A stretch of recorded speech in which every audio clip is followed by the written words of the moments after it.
कृष्ण कृष्ण हरे हरे हरे राम हरे राम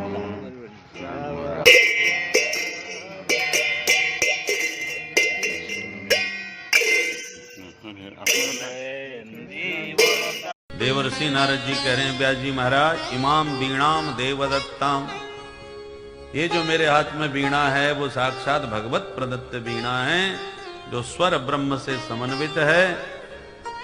और इसी वीणा के ऊपर राग रागनियों में गोविंद के गुण गाता हुआ ये नारद आज जगत पूज्य बन गया। तो व्यास जी आप भी प्रभु के गुण गाओ, फिर देखो चमत्कार क्या होता है। यूं कह के नारद जी अंतर्धान हो गए। अब समझ में आई बात व्यास जी को, गड़बड़ी कहां है। तुरंत अपने ब्रह्म नद्याम सरस्वत्याम आश्रम पश्चिमे तटे सम्याप्रास इति प्रोक्त ऋषीणाम सत्रवर्धन। सम्याप्रास नाम का जो आश्रम, जिसको वर्तमान में व्यास गुफा कहते हैं, माना गांव बद्रीनाथ से ऊपर,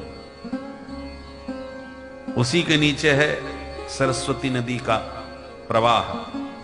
व्यास जी ने तुरंत अपने गुफा से बाहर निकल के सरस्वती में स्नान किया, भगवान का ध्यान किया। ध्यान करते ही भागवत की भागीरथी प्रवाहित हुई।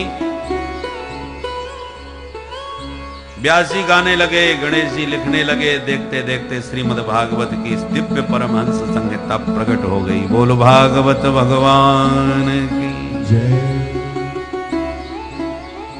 अपने कुछ शिष्यों को 2-4 श्लोक रटाए लिए।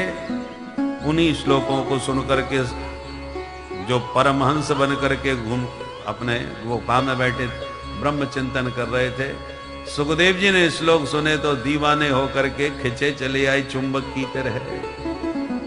आत्मा रामाश्च मुनयो निर्ग्रंथा अप्यरुक्रमे कुर्वन्त हेतु किं भक्तिं इत्थं भूत गुणो हरि। हरि के गुण ही इतने चुंबक की तरह है जो चित्त को चुरा लेते हैं, खींच लेते हैं। करसतीति कृष्ण, कृष्ण कन्हैया के चरित्रों ने सुखदेव जी का चित्त आकर्षित कर लिया। सुनकर के खिंचे चले आए। पूज्य पिताश्री के पाद पद्मों में बैठ करके संपूर्ण भागवत का फिर विधिवत अध्ययन सुखदेव जी महाराज ने किया। और अवसर पाकर के फिर सुखदेव जी ने परीक्षित को सुना दिया।